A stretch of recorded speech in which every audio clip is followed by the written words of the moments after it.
ಇರುವಂತ ಅಧಿಕಾರಿಗಳೇ ಸಾಕ್ಷಿ. ಇಲ್ಲದೆ ಹೋದ್ರೆ ಜನ ವಿಶ್ವಾಸ ಕಳ್ಕೊಂಡ್ಬಿಡ್ತಾರೆ. ನಿಮ್ಮಂಥವರೆಲ್ಲ ಇರೋದ್ರಿಂದನೇ ಇನ್ನೂ ಜನರಿಗೆ ವಿಶ್ವಾಸ ಇದೆ, ನಂಬಿಕೆ ಇದೆ. ಎಲ್ಲರೂ ನಿಮ್ಮ ಹಾಗೆ ಇಡೀ ಕರ್ನಾಟಕದಲ್ಲಿ ಸರ್ಕಾರಿ ಅಧಿಕಾರಿಗಳೆಲ್ಲ ಕೆಲಸ ಮಾಡಲಿ. ನಮ್ಮ ಜನರಿಗೆ ಸರ್ಕಾರ ಏನ್ ಮಾಡ್ತಾ ಇದೆಯಲ್ಲ ಅದನ್ನ ತಲುಪಿಸಿದ್ರೆ ಸಾಕು ಅಲ್ವಾ?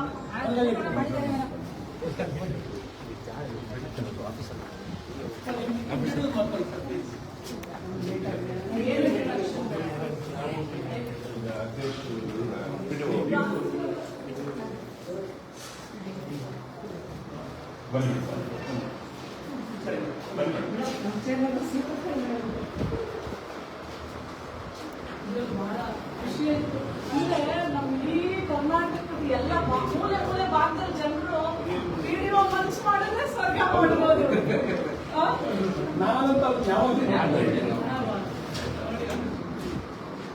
ಸರ್ಕಾರ ಎಷ್ಟು ಚಂದ ಒಂದು ಸಂವಿಧಾನಾತ್ಮಕವಾಗಿ ಮೇಲಿಂದ ಕೆಳಗಡೆ ಅಧಿಕಾರಿ ವರ್ಗ ಹೆಂಗೆ ಜನರನ್ನ ಮುಟ್ಟಬೇಕು, ಯಾವ ತರ ಸರ್ಕಾರದ ಎಲ್ಲ ಯೋಜನೆಗಳನ್ನ ತಲುಪಬೇಕು ಅಂತೇಳಿ ಕರೆಕ್ಟ್ ಆಗಿ ಮಾಡಿದೆ. ಆದ್ರೆ ಆ ಮಾಡುವ ಅಧಿಕಾರಿಗೆ ಇಚ್ಛಾಶಕ್ತಿ ಇದ್ರೆ ನೋಡಿ. ಯಾವ್ದು ಗ್ರಾಮ ಪಂಚಾಯತಿ ಶಿರಾ ಸೂಪರ್. ಇನ್ನು ಚೇಂಬರ್ ಇದು ಮೀಟಿಂಗ್ ವಿಡಿಯೋ ಕಾನ್ಫರೆನ್ಸ್ ಆಗಿ ಮಾಡಿ ಅದನ್ನ ನೋಡ್ಕೊಂಡು ಬಂದ್ಬಿಡು, ಅದನ್ನ ರೆಕಾರ್ಡ್ ಮಾಡ್ಕೊಂಡು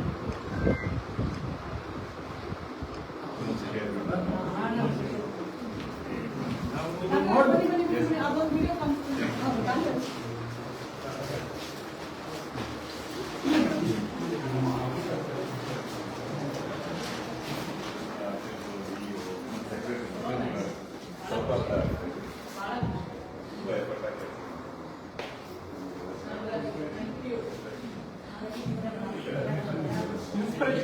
ನೀವೇ ಇನ್ಸ್ಪಿರೇಷನ್ ಯಾವಾಗಲೂ ಫಾಲೋ ಮಾಡ್ತಿರ್ತೀವಿ, ಯಾವಾಗಲೂ ಫಾಲೋ ಮಾಡ್ತಿರ್ತೀವಿ. ಆ ನಿಮ್ಮ ಮಾತಿನ ವೈಖರಿ, ಆ ಜನಗಳನ್ನ ಯಾವುದೇ ನಿಮ್ಮ ಹತ್ರ ನಿಷ್ಕಲ್ಮನಷ್ಟು ಮನಸ್ಸೈತೆ ಅಂದ್ರೆ ಅದು ಭಾರಿ ಇಷ್ಟ ಆಯ್ತು. ಒಂದು ವಾರ ಮುನಿಯವರು ಮಾಡಿದ್ರು ನಾನು ಓಕೆ ಅವಕಾಶ ಮಾಡಿಕೊಟ್ಟಿದ್ದಕ್ಕೆ ಧನ್ಯವಾದಗಳು.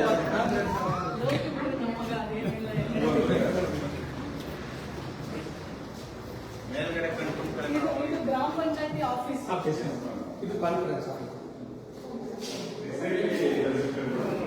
ನರೇಗಾ ಯೋಜನೆ ನಾವು 100% ಯೂಸ್ ಮಾಡಿಕೊಂಡು ನಮ್ಮ ಫೈನಾನ್ಸ್ ಹೊರಗೆ ಬಂದು ನರೇಗಾ ನಮ್ಮ ಸ್ವಂತ ಅನುದಾನದಲ್ಲೇ ಮಾಡಿರೋದು. ಪಂಚಾಯತಿಯಿಂದ ₹1 ನಾವೇನು ಬೇರೆ ತಗೊಳ್ತೇವೆ. ನರೇಗಾದಲ್ಲಿ 54 lakhs, 15 ಫೈನಾನ್ಸ್ 10 lakhs, ಹೊರಗೆ ಬಂದಲ್ಲಿ 10 lakhs. ನರೇಗಾದಲ್ಲಿ ನಾನು ಪ್ರತಿ ಹಳ್ಳಿಗೆ ಹೋದಾಗ ಹೇಳ್ತೀನಿ, ಏನಪ್ಪ ನಮ್ಮ ಜನರಿಗೆ ಜಾಬ್ ಕಾರ್ಡ್ ಕೊಟ್ಟಿದ್ದೀರಾ, ಕೆಲಸ ಕೊಟ್ಟಿದ್ದೀರೇನಪ್ಪ, ಎಷ್ಟು ಕೊಟ್ಟಿದ್ದೀರಾ ಅಂತ ಕೇಳಿದ್ರೆ ಆ ಒಂದು ಪೀಡಿ ಹೋಗಿ ಗೊತ್ತಿರಲ್ಲ ಏನೇನು ಕೆಲಸ ನಾವು ಕೊಡ್ಬೋದು, ಎಷ್ಟು ಅಂದ್ರೆ ನಮ್ಮ ಜನ ಬಹಳ ಮುಗ್ಧರು. ನೀವು ನೋಡಿ, ಇವತ್ತೊಂದು ಗ್ರಾಮ ಪಂಚಾಯತಿ ಆಫೀಸು ಸಹ ನರೇಗಾ ದುಡ್ಡಲ್ಲಿ ಜನರು ಕೆಲಸ ಕೊಟ್ಟು ಅವ್ರಿಗೆ ದುಡ್ಡು ಕೊಟ್ಟು ಈ ಒಂದು ಗ್ರಾಮ ಪಂಚಾಯತಿ ಆಫೀಸ್ ನ ಕಟ್ಟಿದ್ದೀರಾ ಅಂದ್ರೆ ಇನ್ನೇನ್ ಬೇಕು ಉದಾಹರಣೆ ಕೆಲಸ ಮಾಡಕ್ಕೆ?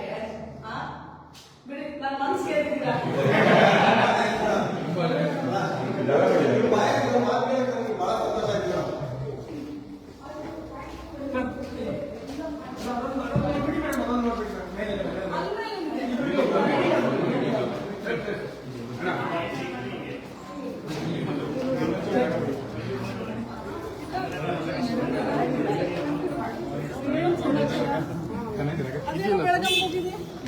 ದೇವಸ್ಥಾನ ಟ್ರಿಪ್ ಕರ್ಕೊಂಡು ಹೋಗಿರೋದು.